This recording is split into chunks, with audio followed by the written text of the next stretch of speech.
Well, another year has come and gone, and you know what that means. It's time for my top 10 movies of 2017 that I saw. That is very important. I cannot rate a movie that I did not see, and I don't have time to see every single movie out there. Also, please keep in mind this list is purely based on my own personal opinion and nothing else. It is entirely possible, and in fact quite likely, that it will not agree 100% with your personal opinion.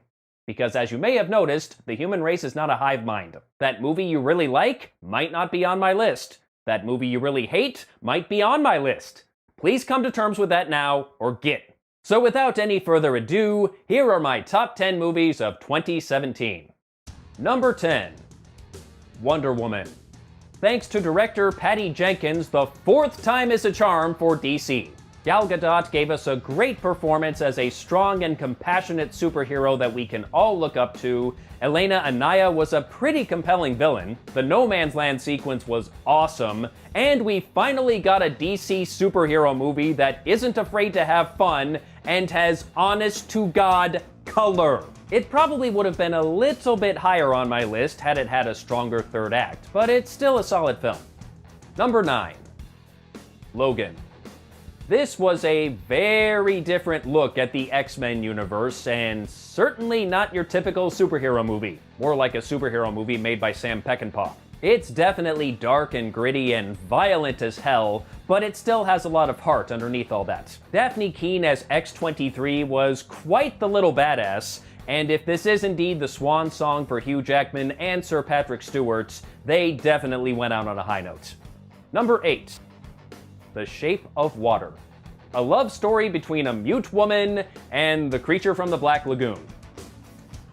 I don't know how Guillermo del Toro comes up with this shit, but I am so glad he does. This story of social outcasts and a rather unconventional romance was beautifully done. And Sally Hawkins absolutely killed it with her performance, which is rather remarkable considering she had to go through almost the entire film without saying one word. Well, out loud. Number 7. Coco. It's certainly not surprising that Pixar made another good movie, but Coco may go down as one of their best ever. This is an incredibly charming story about the importance of family and remembering who came before you. The animation is gorgeous, the music is so well done, and it's a very respectful look at Mexican culture with an almost all Latino cast. And if you don't think representation matters, just look at how well this movie did in Mexico. Number 6. The Big Sick. Rom-coms are not normally my thing, but I was totally won over by this semi-autobiographical story of Kumail Nanjiani and Emily V. Gordon's relationship, and the way Kumail interacts with both his family and hers. Sometimes funny, sometimes heartbreaking, and it's got charm to spare. And I'm glad Kumail and Emily finally got to tell their story. Number 5. Thor Ragnarok. I really was not expecting to see a story about the plight of refugees and coming to terms with your country's ugly colonial past in a superhero movie, but here we are. And I love what Taika Waititi did here. He managed to tackle some very serious themes while at the same time being irreverent as all hell, and I enjoyed it tremendously. It had some great performances from the old guard and the new. Blanchett especially made an amazing villain, and it had a killer soundtrack to boot. Easily the best Thor movie, and one of the best in the MCU. Number 4. The Disaster Artist. Based on Greg Sestero's autobiographical story of the making of one of the best worst movies ever, the Franco brothers did something truly great here. This was a fascinating look into not just the production of The Room, which was every bit the train wreck you would expect, but also into the mind of one of the most bizarre personalities in Hollywood history. And that is saying something. And I've said before that I did not think James Franco was the right person to play Tommy Wiseau, but man did he prove me wrong. He was great. Number 3. Dunkirk. This was definitely the best theater-going experience I had this year, seeing this movie in IMAX and just being enveloped in the action. Nolan gave us a visual masterpiece with his story of helplessness and retreat, which is not the approach that war movie directors usually take. It's almost like a horror movie in some respects, with the Nazi army as this unseen monster that's surrounding and closing in on our heroes. And it was fascinating to see how everyone, soldier and civilian, reacted in the face of such adversity. Mark Rylance especially was fantastic, as usual. Number 2, Get Out.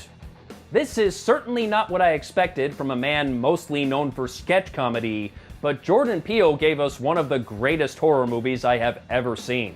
This had some genuinely creepy moments, and occasionally some genuinely funny moments.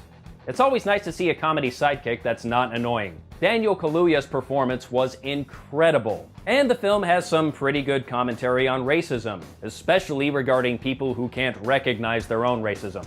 I don't know what Peele is going to do next, but I'm looking forward to it. And my number 1 movie of 2017, Star Wars: The Last Jedi.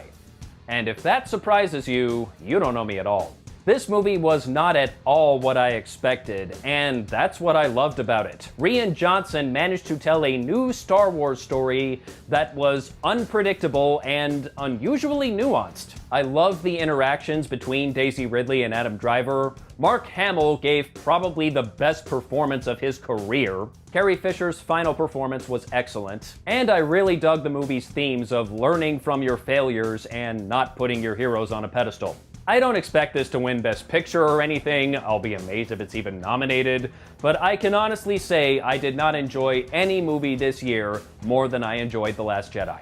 And you may now all proceed to post your hate-filled comments below. Oh yes, there they are. That was quick. And as The Last Jedi taught us, everything must be in balance. Where there is light, there must also be darkness. Where there is a top 10, there must also be a bottom 10. Next time.